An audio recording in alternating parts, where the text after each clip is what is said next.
Let's get into it today. Is the market on a rebound, and are we set for maybe one of the biggest bounces ever? Today we'll break it down for you, and I've got a special interview for you. My name is Paul Barron. Welcome back into Tech Path. I want to thank our sponsor today, and that is iTrust Capital. If this is a place for you guys to start your crypto journey, you can do it through an IRA. It's very easy to set up, and the cool thing about iTrust is you can actually set this up with an existing IRA or something that you already have going with your current tax advisors. Always consult them, but if you guys want to get started from brand new, all you have to do is visit itrustcapital.com. Use our link down below. It's going to give you a $100 funding reward to get started. All right, so there's a couple things that are happening right now. You look at where the tariffs impact is on the crypto business, along with the S&P 500. And then also you look at the success of what we've seen with crypto ETFs. I want to go to a quick clip of Scott Bessent talking about, have we peaked yet in terms of all of this FUD in the market? Take a look. Can you guarantee clarity in 90 days? I think clarity is through the eye of the beholder, but I can guarantee you that we're going to run a robust process. I don't want to make market calls, but I think that the VIX spiked and is likely peaked. Is the worst over? The worst of the shock is probably over. What we saw is normally when we see a tariff headline in the morning, like China saying they're going to halt deliveries of Boeing, that would have caused a pretty decent sell-off. Yeah. Maybe not, but yeah, a pretty decent sell-off. And futures sold off a little bit, but they've recovered a bit since then. What you want to watch for is when you start to see less negative reactions to these headlines, which previously caused much bigger shock value in the headlines. All right, so as you can see, there are maybe cooler heads prevailing. And of course, I wanted to bring in a special guest today. This is Stephen McClurg, who is coming in, CEO of Canary Capital. How are you, Stephen? I'm fantastic. Thanks for having me, Paul. You guys being a capital company that's doing a lot in the ETF sector, where is your current position? Do you guys feel like this is kind of a position of pause and an opportunity for the markets to go up? Yeah, we actually had quite a bit of risk off the table going into last week. And I agree with Scott Bessent that most of the volatility and most of the peak of tariff tantrums is over, and it can only go up from here. That being said, I do want to point out that tariffs are really secondary for Trump. Trump has always said that his main concern is getting interest rates lower. And if you noticed, last week, Jamie Dimon pushed Trump to put a pause on tariffs. And Jamie Dimon runs the largest bank in the U.S., which also pretty much controls the Fed. Yeah. So I guarantee that Trump had a conversation with Dimon and agreed to pause some tariffs in order for him to push Powell to force rates lower. Well, we did see a little bit of a positive report in terms of inflation. If that does continue to trend, then, Powell at least has a little bit of ammunition that they have tamed inflation. Now, whether or not, do you think we'll get a rate cut in May, or what's your position right now? Right now, it's at least the market seems to say no, but what are your thoughts? I actually do. I believe we'll get our first rate cut in May and 3 more to follow, all in 2025. Wow. Okay. I'm going to stand by the fact that Trump didn't just do what Jamie Dimon said to do what he said. That there was a conversation, and there was an inkling that Powell would be lowering rates if he were to pull back the tariff talk. In addition to that, one of the things that you can look at as far as inflation goes, inflation is trending lower. The biggest portion of CPI that we're looking at is transportation. The tariffs probably had the biggest impact on autos, which could see prices go up as much as 5%. But transportation is also made up of fuel and energy for those autos. So since gasoline prices did go down, largely offset the potential 5% cost increase in automobiles. This, of course, is our audience loves this guy, Jim Cramer, because they usually just go the opposite way. But here's what he had to say about the markets. Take a look. How many people say gold's peaking? It's not peaking. I believe that gold is back because crypto has quietly lost its luster. I watched a guy today talk about Dogecoin. I said, which would I rather have, gold or Dogecoin? Yeah, right? You've just been given the most boring portfolio in the world. It's exactly what you need with a president who generates too many headlines and a confusing economy, at least for now. Cramer, of course, playing right into the inverse Cramer Twitter account for sure on that clip. What is your position? Do you feel like the market is at a standstill in terms of crypto just not going anywhere? Or do you feel like maybe we do need to invest in more of these, calm things in the market, if you want to call gold calm? Yeah, well, as an investor who's over my career invested in several different asset classes, including gold, including energy, right now, I usually what happens is gold foreshadows a increase in inflation. And it's because investors usually invest in gold when they believe that inflation is going to go up, or that monetary policy is going to go in a much more of a dovish position. So gold always moves first, but crypto usually runs after M2 has increased. So if I'm right and Powell does begin to lower rates starting in May, it's possible that the Fed rate goes all the way down to 3.25. I don't see a reason why the 10-year at the end of the year will be below 4%. Okay. Then crypto should go up. Now, a monetary policy that's dovish in that regard, when rates go down, usually all asset prices go up. But the one thing that is going to continue to drag equities down is going to be tariffs. So I believe that there's going to be a shift and even an uncoupling between equities and crypto in this part of the cycle, where crypto rises and equities stay flat. Interesting. If you look at the current ETF tracker right now, I'll just look at CoinMarketCap. You can kind of see the ETF net flow right there. And one thing you'll notice, guys, right there, the historical over the last week, month, and 3 months, down quite a bit, both on Bitcoin and on Ethereum in general. When you look at that, do you feel like that is mostly retail, Stephen, as far as where the ETFs are right now? Well, I think what happened was when the Bitcoin spot ETFs launched a little over a year ago, there was a massive inflow of capital into that ETF, and it's gone up quite a bit since then. And usually financial advisors, if it's a financial advisor or even an individual or a family office, if they're looking at their position, they say, okay, we want to have a 1% to 2% position in Bitcoin. And even if they went in 1%, well, that position now exceeds 2%. So what I believe is happening at the moment is a massive rebalancing that really began in December and has continued on into this year. It's better to rebalance, by the way, on a large position like, or a large upswing position like that after the year. That way you wait another year to pay the taxes on it. Gotcha. Well, yeah, if you look at the chart here, 12.1, that was the height of both Bitcoin, and I would say to a certain extent, maybe even the ETH ETF, and then the trend down as you're alluding to in terms of rebalancing. Many of the markets, when you look at VCs that invested in Web3, what we thought might happen throughout this industry, because there's a lot of key things that are possibly going to be going into IPO, one of which is going to be Circle. I want to go to another clip real quick to kind of explain what many of the investors think about it so far. Take a look. So what are you doing?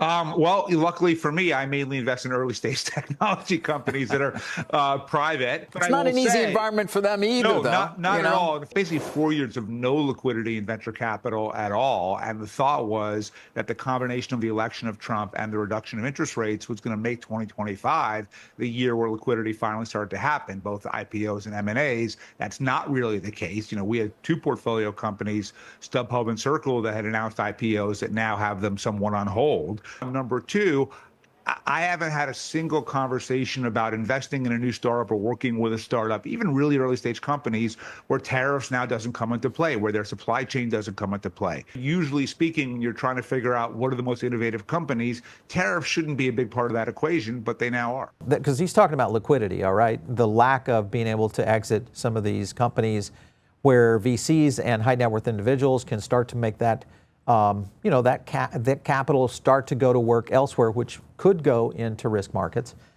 Wouldn't that slow the money supply down if we start to see a slowness, especially with one of the big sectors like tech? Yeah, absolutely. I mean, tech has really been a big driver for the NASDAQ and the S&P over the last few years. Tech has been has really benefited from low rates coupled with high inflation. So now that inflation is coming down, rates are a little bit higher. And unless rates come down, then tech is going to have an issue. What I'm getting at more in the side of where a lot of large investors have so much tied up in these companies, so they're in a position where they're kind of cash poor. They're looking for those exits. The opportunity can happen if you get an IPO coming through. And of course, even if it's a scenario where you get investment capital starting to get active, they can take out the lower cap table. That puts more money into the market, back to your point, which is the M2 supply, which starts to energize what could happen in crypto. That, I guess, is the question I had, is whether or not that slows it down. No, it absolutely does. And even if you look at a lot of venture and even smaller private equity funds, it's been a lot more difficult for them to raise capital in the last 3 years for new funds. And with Trump coming to office, or the election results positive last year, and then Trump coming to office this year, a lot of these funds have gone out and started raising for their new funds starting in January. So we've seen a lot of activity of capital raisers, but not a lot of people contributing capital, not a lot of capital formation occurring. And that, one or two really good IPOs would really help distribute cash to LPs that would enable them to come back into Fund 2. So we're seeing a lot of these next funds not being able to raise capital to be able to launch and to invest in new startups. A bigger issue, though, even with private equity, was some of the banking issues 2 years ago. A lot of private equity companies utilize leverage in order to buy out companies and turn around in 3 years and then turn around and sell them. But a lot of that went away during our semi-banking crisis with Silicon Valley Bank and others 2 and 3 years ago. Let's jump over to ETFs. Obviously, the reason we wanted to get you guys on, Canary Capital, you guys are very active in the ETF category. And if you look at the alternative crypto ETFs, this is an interesting statement from Wu Blockchain in terms of, is this a marketing ploy? And I want to ask that question to you, but you guys have applied for a SWI ETF, Axelar, Litecoin, Solana, XRP, even PENGU. So within all of these different ETFs, first of all, do you think you're going to get a PENGU ETF through? Yeah, we're really gonna try. In kind of going way back in time, I launched a few ETFs when I was working at Guggenheim. I was the portfolio manager for for all of Guggenheim's ETFs, and we launched things like bullet shares that everybody thought we were crazy. It's like, okay, why would you launch an ETF that holds bonds that when they mature, the ETF actually goes away? And we were thinking about it more as, as a former bond trader. I'm like, well, that's the kind of ETF that I would want. I'd want to buy a bond as a basket of ETFs, especially if you have an interest rate environment that's going up and down. Anyway, long story short, there was a lot of things that we launched there that ended up being very successful, that seemed to not have a market when we first arrived at it. Same thing with, when I founded Valkyrie. We filed a few ETFs for Bitcoin futures, Bitcoin spot, Bitcoin mining companies. We actually polled a lot of financial advisors, and they said, we would be really interested in a Bitcoin ecosystem ETF, but you can't include miners. And then we thought, well, maybe we just take the miners out of the ecosystem ETF and create a Bitcoin mining ETF and see how it goes. And for 2 years, it had no assets, and then all of a sudden, it had over 200 million. So I'm kind of looking at this market in the same way, that now that the floodgates are opening for other versions of ETFs that are single token that aren't the biggest names like Bitcoin and Ethereum, that there will be demand. People will begin to move their assets over off the exchanges into ETFs, just like they did with Bitcoin. Okay. And it makes it easier to trade. So a lot of the things that we did were, they're probably second tier as far as asset size, but we do believe that in the long run that these are going to be a very good place. I mean, some of the ones I look at, I'm still leaning in on, HBAR, XRP. Those I feel like have very real utility, and they're big enough to where institutional investors could really, kind of plug into them. But then you would go into things like Sui Network, one of our channel partners. They themselves have a potential with an ETF. Out of all of these that you have listed right now, what's the likelihood, if you were to rank them in likelihood of getting through first, how would you rank them? Just in, based on your expertise. Yeah, that's a really tough one. Maybe instead of ranking them, I'll tell you the one that I think is my favorite to get through from a regulatory perspective, and it's Litecoin. One of the reasons why we filed for Litecoin is because Gary Gensler, and this is the old administration, Gary Gensler had a speech where he said Bitcoin, Ethereum, and Litecoin are not securities. If anything, the new administration is probably what's holding it up, because they're just holding up everything right now until Atkins is fully in the seat and they can start making decisions. But Litecoin, in no world is Litecoin in ET. I mean, it's not a security. It looks exactly like Bitcoin.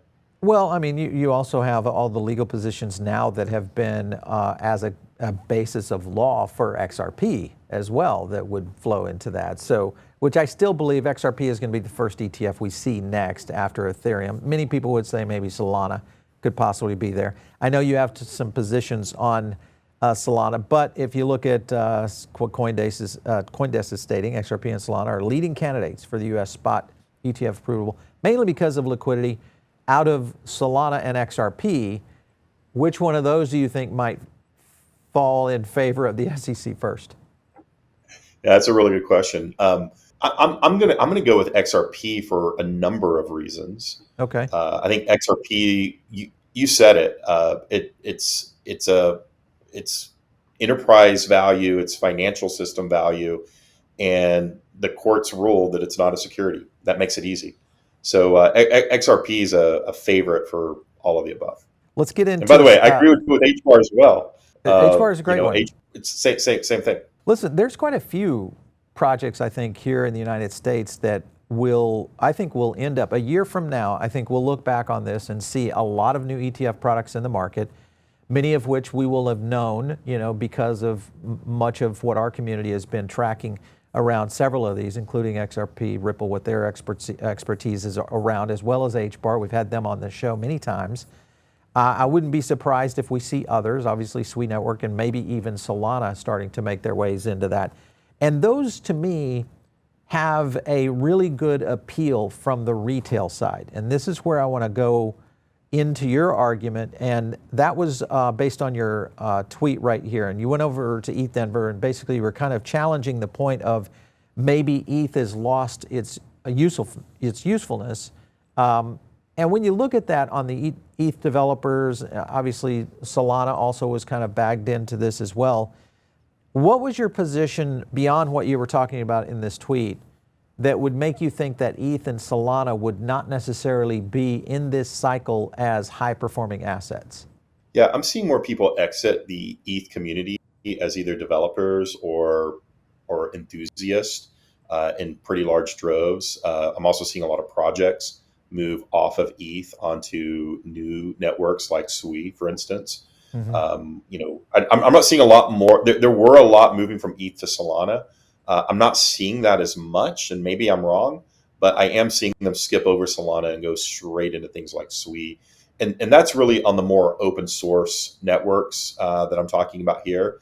As far as enterprise goes, we've already talked about this. XRP and HBAR make a lot of sense because they do have controls in place that benefit enterprises. They're not going to use some open source chain for what they do. Well, okay, so I'm going to defend Ethereum a little bit here, because even if you look at core developers, they've continued, and this is just over the last 6 months since November of last year, continuing to climb in terms of overall core developers. But also, when you look at Ethereum and you look at tokenized securities, the efforts behind what we've seen at BlackRock, what most likely we're going to see over at Securitize, which has many networks within that, but the likelihood is a lot of RWAs right now, real world assets, moving into Ethereum, or at least on the basis of. If RWAs are successful, I believe they will be, would that not lend to a very robust Ethereum ecosystem? Yeah, what I think is going to happen is teams are going to start working on Ethereum and realize very quickly that there's a lot of work that has to be done to actually put securities on that chain. Ethereum doesn't inherently have whitelisting or KYC, which other chains actually do inherently. So there's a lot of other chains out there that are just built to support tokenized securities. And I believe that good developers will move very quickly to that. Now, some of the old ones, like Securitize, they've been around forever. I'm surprised they're still around. And they've been trying this for 8 years and hasn't really produced anything. But there are groups that are moving into tokenization that are, like BlackRock, for instance, or Right. SIBO, or Bank of New York, and they're not going to just use Ethereum. They've either forked Ethereum themselves or utilizing another chain. And I'm actually, from what I'm hearing, they are utilizing other chains out there and then privatizing a fork of those chains to use on their own networks. How would you justify what's happening with like RLUSD? This is a Ripple stablecoin that's having activity and growth within the ETH ecosystem, again, because of DeFi. Why would you not see that continue going forward, especially if we start to see RLUSD getting listed on more exchanges, which is most likely going to happen? Yeah, what's happening is, and that's a good case of bridges that are moving between, that are moving securitized assets between protocols. And everybody builds on ETH first because it's the biggest, most custodians and exchanges support ERC20, and then in some cases ERC1404, which is the protocol that was created more for securities and more for transfer agents. So they're building on that first, but really from a practicality standpoint, they're utilizing other chains and using bridges to move in between those chains until the infrastructure is in place for some of the other protocols. Okay, all right. Okay, so I think we both have good positions here. I'll consider that a draw. but before, I want to get the last word in, and that is around ETFs that could be used in DeFi. So I want to go to Mathew Sigel, a clip from him real quick, just so you can kind of get your opinion on this. Take a look. And I think one thing that we should be on the lookout for from this SEC are some no action letters that might allow tokenized equities to trade on decentralized exchanges without a broker-dealer license. That would be a big deal. I think that Hester Pierce wants to see that. You'll know it before it happens because they will issue some no action letters giving these exchanges kind of permission to go ahead and try it. What do you think about that, Stephen? Do you feel like, are you in alignment with where Van Eck is kind of looking on this? I would say that I'm in partial alignment. There's some things I agree with, some things I don't. I do know that the large exchanges are really working on the ability to trade tokenization, and I think they're the ones that are going to win. By the way, I think some of the legacy crypto players that have been doing it probably won't. And the main reason why is because they just don't have a market. Whereas SIBO, NASDAQ, New York Stock Exchange, Texas Stock Exchange, if they do something there, my guess is that's where BlackRock will probably fit in on their tokenization side since they're a partial owner. They have actual markets. They have buyers. Whereas where everybody's filled before is they don't have the buyers. They only have sellers of things. I do believe that they'll pursue no action letters to be able to trade securities that have been tokenized, or even real world assets that aren't securities that are tokenized. They have two-way markets. They have buyers, and so I believe that they're going to win. The one part that Mathew stated that I don't know if it's going to happen or not is I don't know if they're going to waive the requirement to be broker dealers in order to trade those. That's really hard. I mean, if it's a security and you're trading it, you probably need to be a broker dealer, whether it's a tokenized security or a security in an ETF or just a flat security. I don't think that requirement is going to change. Well, that'll be the question, because I think what you look at around beyond broker dealers, now you get into these DeFi organizations and a lot of what these ecosystems are doing. If you look back at even Uniswap, which has had massive volumes that has rivaled even NASDAQ before, and if you look at the existing, and I know that we're going to see a large amount of new adoption, which may not necessarily go the way of Uniswap, but it definitely has a large market already that are very crypto native, crypto curious investors that will use something like a Uniswap to kind of go forward. Obviously, that's an Ethereum ecosystem in terms of opportunity there. So what are your thoughts about platforms like Uniswap? Do you feel like those will continue to excel? I don't know. I think they will for people that are more crypto native. But what I believe will happen is, again, the larger exchanges with a lot more volume and buyers will probably be the winners coming from a more traditional finance role. One of the great things about any kind of tokenized equities or other types of securities is the need to borrow against those against those instruments. So if you're able to take an ETF and stake it in a DeFi pool and earn interest on it, just like you would from repo and traditional markets, then you've just leapfrogged into the world that DeFi was actually made for, and that's when you get mass adoption from institutions. Okay, so that you bring it up, and that is if you look at what's happening right now in DeFi, even if you look at JitoSOL, good example of just that very point, could we see ETFs actually getting rewards like that maybe in 2025? Do you think it's early enough, or do you feel like that's going to take some time? I think it will take time, but I'm excited for that time to happen. It'll probably be closer to 2027. But if I could take my basket of ETFs that I have in my own PA and actually stake them and be able to lend them out and borrow money against them to leverage myself up, if that's something I wanted to do, then fantastic. Or even just lend them for periods of time without leverage. That's also a great use case of how DeFi can be employed to a world that was previously unavailable for large institutional investors. I want to get your opinion on this last point, and that is the potential of gaming ETFs. And you look at some of the strategies being implemented in the past, I would say by semi-serious people. Now we're talking about maybe some more serious people, and this, of course, is President Trump's digital asset platform out there, is getting ready to launch a game.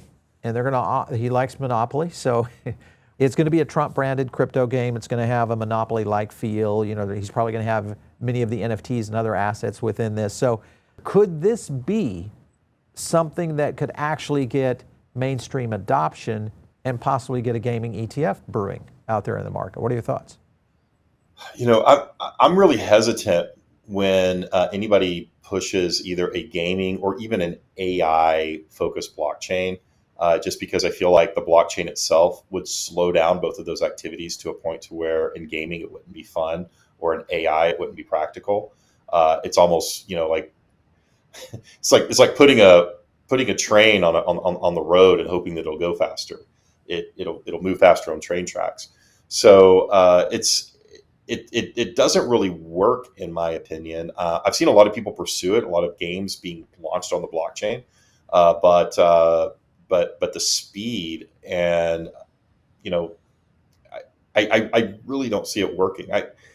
I hope it does, but the fun games that people play have to be fast and nimble. AI is the same thing.